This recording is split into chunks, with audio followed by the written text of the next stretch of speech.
Folks, thanks so much for tuning in here today at the end of the week, and welcome to the increased number of viewers on the US and Canada side that we seem to be getting daily over the last couple of weeks. And just letting you know, reminding you, we try and give you the covering of the news that really matters at home and abroad around the world, and doing it in a way that'll save you hours of doom scrolling and give you insights from behind the headlines that you might not get just from the fact that we can drill into these areas, past experience, working with many of these agencies and working in countries around the world, and having people feeding me the inside information. So let's jump on it right away. And thanks very much for joining us.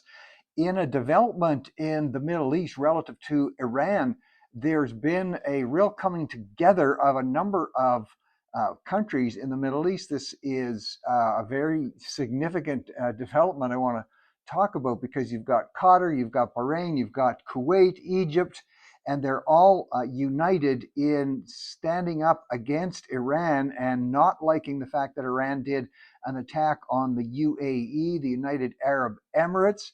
It seems as though it's not just the US and Israel and some European countries concerned about Iran, but now Middle East countries, other Islamic countries starting to line up. Let's see how that materializes, if that's going to discourage Iran and the insane regime that is in place right there, uh, saying that they just want to kill Jews and kill uh, Americans, and that they're going to continue. We're going to see if this increased pressure from their supposed cousins is going to have any effect. One of the things that's kind of plaguing the US right now are stories related to bad situations, bad environment on the USS aircraft, the Abraham Lincoln. Of course, these are giant aircrafts, and there's reports, they're still waiting to see if they can be identified, bad food and terrible conditions, and even a couple of the soldiers, not necessarily the Navy guys, but a couple of the soldiers actually jumping overboard to get off the ship. They're waiting for those to be confirmed. That would be bad news if you've got morale dropping in the armed forces themselves, waiting for that sort of to be clarified and see what happens. Well, just shifting direct to the US as we continue to watch the run up to the midterms. And as I predicted, and some were saying, no, you're wrong. Over 2 years ago, I was saying, watch for Alexandria Ocasio Cortez, AOC, watch for her. She is going to want to declare that she's going to make a run for the primary nomination for the Democrat Party for president. And polls released yesterday shows she has, in fact, bounced up. Maybe it's temporary, but we don't know, ahead of people like Gavin Newsom in California, and still going up in the polls in spite of the fact she kind of did an eye-opening, eyebrow-raising interview, as we talked about a couple of days ago, saying she's preserving her eggs so that she keeps her options open. And then later in the day, she got very upset when a reporter asked about the fact that she's broken up with her boyfriend some time ago, and she says, I don't talk about my private life. Can't get much more private than talking about your eggs, I wouldn't think. But anyway, in spite of the controversy, she still goes up in the Democrat polls for their choice to be the candidate. We'll see if that will hold on. Abdul El Sayed, you remember him? He's also he got elected. He's the Democrat choice. Remember, he was the Democrat choice, and he's running into some interesting fire now, not just because of his absolutely wild, severely left-wing communist Islamic ideas, but when he was the Detroit health director previous to him running for this job, it's kind of strange reports that the veterinary and the animal clinics that this would be like SPCA type of facilities for animals, while he was director, the euthanasia rate, the killing of animals, went up 62%. So it looks like, now I know our Islamic friends don't particularly like dogs. Matter of fact, they they're very much against dogs. Don't leave your dogs lonely and around some of these Islamic folks. But some people are saying that because of that particular Islamist view relative to dogs, that's why the rate of euthanizing the animals in shelters went up. Well, anyway, we're going to see if he's able to shed those accusations or not. FBI report yesterday, and it is being reported, but not maybe as loudly as the administration in the U.S. would like, because they are reporting FBI stats, violent crime stats in the U.S. over the last year significantly down. Homicides down 17.6%, armed robberies down 16.6% across the country. Of course, Trump has been saying that's a result of clamping down on crime, and it may well be. So they are celebrating that as a good start. We'll see if it gets reporting continually or if it gets brushed off. In rural Texas, an interesting development there, because as I've been saying and talking about the development of AI centers, these huge data centers that will bring millions of dollars into the areas where they are being built. And of course, there's concerns. Want to make sure that they have the closed loop water system, so they're not drawing from water tables. And our local ratepayers going to be charged for the electric rates and things like that. And of course, a number of these data centers are making the case that no, they're not going to be. As a matter of fact, they're going to bring a reduction in rates and an increase in dollars for social services into the areas where they're built. However, that doesn't seem to be convincing the folks in rural Texas who are mounting opposition to the data centers. And the word here in the cautionary note has got to be that to these large companies, Meta and others, yes, there are huge benefits from these AI data centers being built, thousands of jobs and all kinds of other benefits. But if you don't get out there and make the case very clearly about the environmental concerns, you are going to run into trouble. Well, talk about running into trouble. Some of you may be wondering what is going on in the UK with the reform leader there, Nigel Farage, because it just showed him, he's just on the news, it looks like he's running an election against a guy who wears a garbage can for a costume. In fact, that is true. He's just been going head to head, if I can use that, with the character named Binface. Now, Binface has showed up at a number of elections around the UK, kind of a comic character, and he's using satire and farce.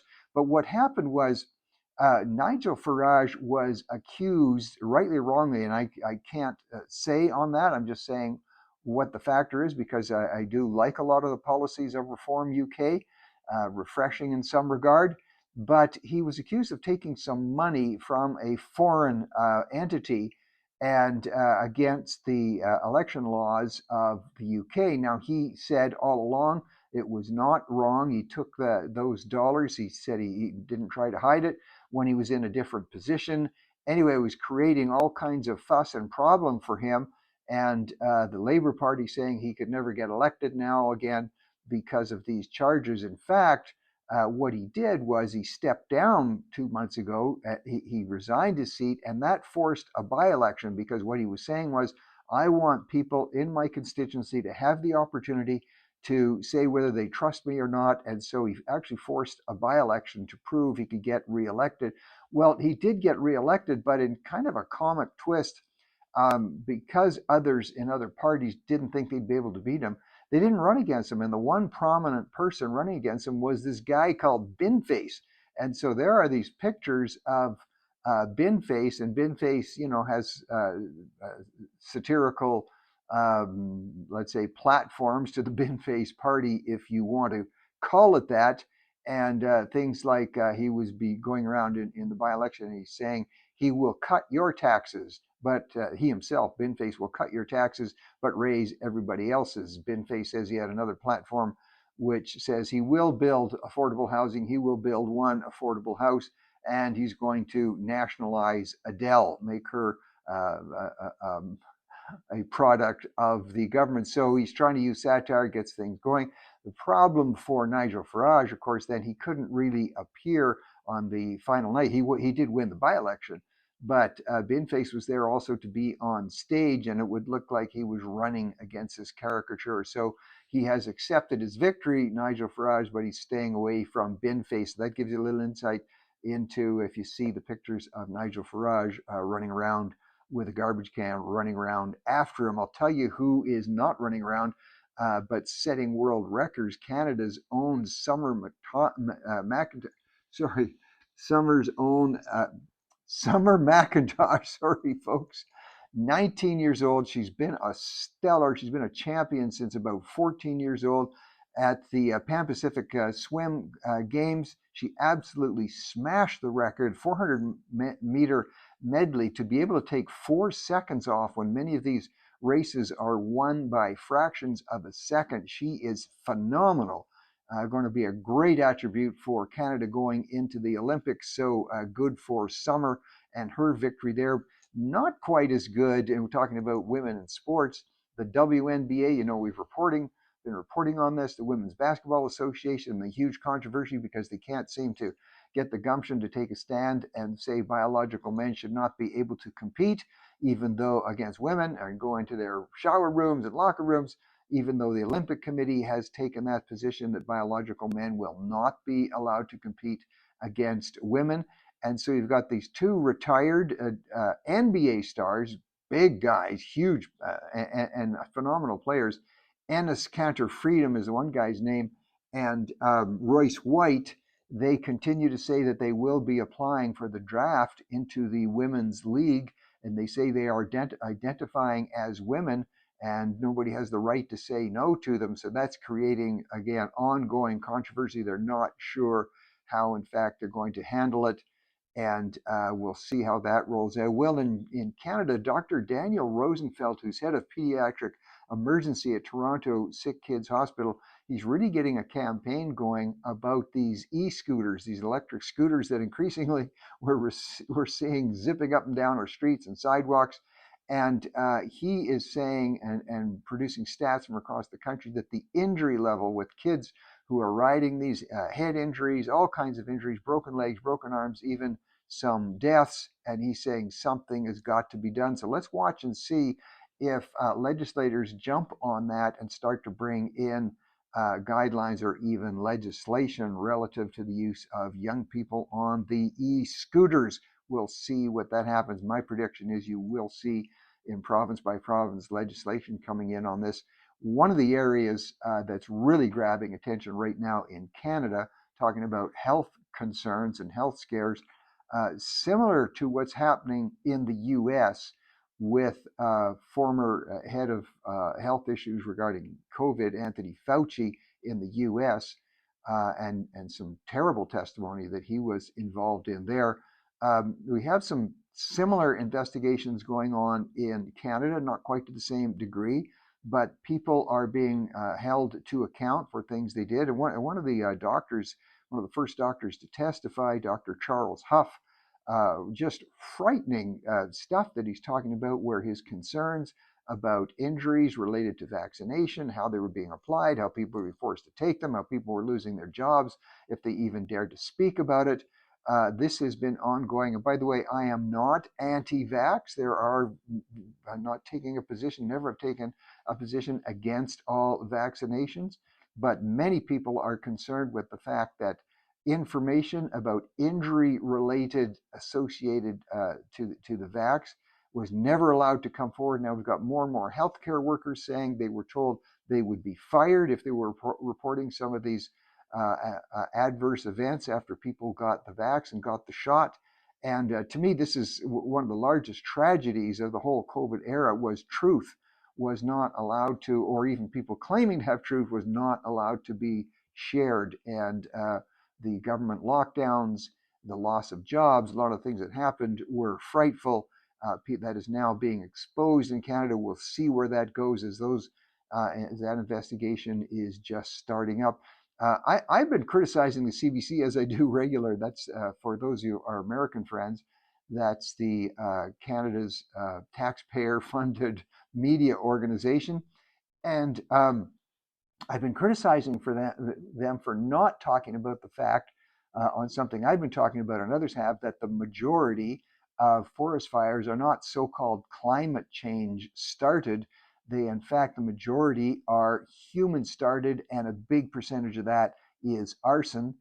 Arson is doing that, and I reported over the last few days court cases right now, taking place, and people being caught red-handed right in the Okanagan, in British Columbia where fires are raging, and CBC refusing to even report that. So look, I'm going to give them one thumbs up here for today. They have reported the fact that the British Columbia Forest Service has reported that since 2016, there has been 560 wildfires.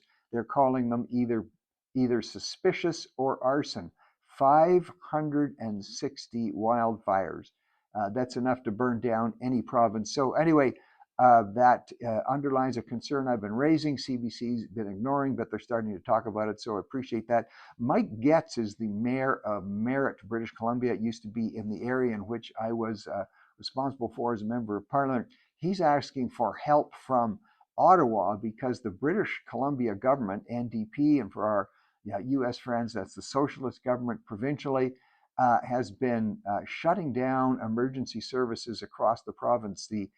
Contrary to popular opinion, there are huge problems with the Canadian medical system. The only one in the free world, in the non-communist world, that doesn't significantly allow choice of service provider in terms of the payee system, and huge concerns there because it just can't keep up. The so-called public system can't keep up. Emergency centers across the province of British Columbia being closed down, and especially at a time in the central part of BC and other parts of BC where firefighters are needing services, where people are being evacuated, where it's probably one of the most terrible times in many years, and the British Columbia government shutting down the emergency centers. So here we have a mayor calling out to Ottawa for help. Let's hope that gets resolved. Well, as far as markets, last week, and again as we predicted, inflation did not appear to be noted as rearing its ugly head. As a matter of fact, there's some downward pressure on inflation.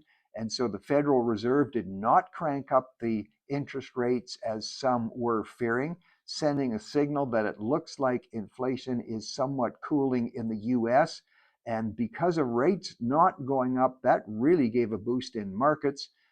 For instance, the confidence that comes when the markets see that the Fed is not going to raise it, the interest rates are not going to be cranking up. So the TSX, that's the Toronto Stock Exchange, posted all-time highs yesterday. Now that's mainly gold, minerals, and natural resources like oil and gas for obvious reasons. But Toronto stock market reporting very high because of those industries. Remember, it doesn't hide the fact that in the second quarter, the reports just from 2 days ago, consumer bankruptcies, this is in consumers, people in other areas of industry, at a record high. So the fact that government policies are hurting, other than in these areas, are hurting business and hurting individuals is still a real factor in Canada, despite the fact that great reporting on the TSX. In the US, the Standard & Poor's yesterday, the Standard & Poor's, that's 500 companies, we've talked about this, that are measured to see if their activity is going up or down. They closed at record highs, 7,798. And the NASDAQ, that's the tech markets, also closing on a gain. In Germany, the stocks, remember we've talked about that, that's STOXX, also reporting slight gains. Japan reporting slight gains. Hong Kong, not so much because of concerns.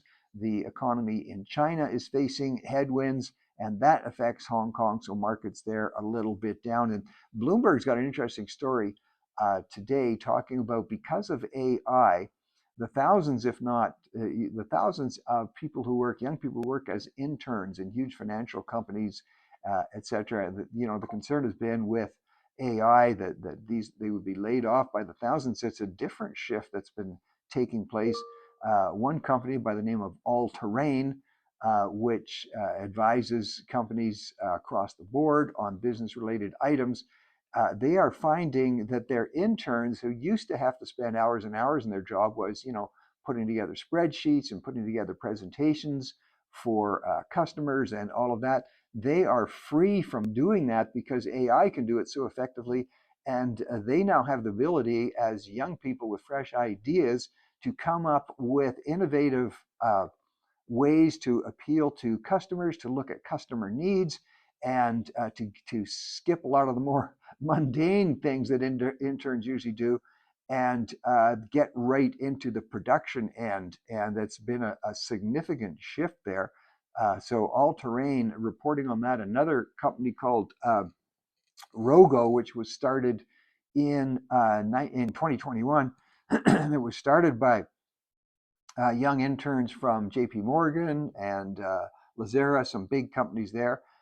Because they don't have to spend the amount of time on preparing decks, they're allowed to be given direct responsibility for more innovative research to help their clients. That company now that was formed by, this is formed by people like Gen Z people in their early 20s, forming this new company, Rogo. It now has a $2 billion valuation in April, 300 clients. So the fears that some of the more mundane jobs being eliminated by AI are going to mean people being eliminated. Not necessarily so. Some of the things still apply, folks. Stay brushed up on your skills. Stay committed to presenting yourself as a viable product in the marketplace, and you may well be okay. Bloomberg News also reporting 1/4. I talked a little bit about this a couple days ago, but 1/4 of Gen Zs who work in markets are doing sports betting, and they're doing it not just as a whim or because they're addicted, but as a strategic part of their long-term investment goals. And some of them who are being interviewed on this say, look, it's an area we understand, we get it, we think we can be good at it. And many of them reporting that sports betting is in fact yielding better results for them than their bets on the stock market. Let's see where that goes. There's some positive and some negatives there. Don't know how it's going to turn out. The Associated Press is reporting today that in Jerusalem, in the Old City, increasing incidents of Christians being spat upon, being harassed. And as you know, if you've been to the Old City, Jerusalem, you've been in Israel, of course, Muslims live in Israel, and Muslims are allowed to vote. Muslims are allowed to have free and equal rights, those who are citizens of Israel. And it seems to be from that community, the Muslim community, there's pushback against Christians who are in Jerusalem in the Old City. And interesting thing where Jewish volunteers are stepping up and supporting the Christians who are facing verbal and other types of abuse. Police are becoming more active. So an interesting developments there. We will see if that continues on the faith side. Folks, thank you for tuning in. Tomorrow you're going to see, for our new viewers and listeners, I give a sneak peek of the week ahead. But thanks for tuning in today. Have a great day and catch you tomorrow.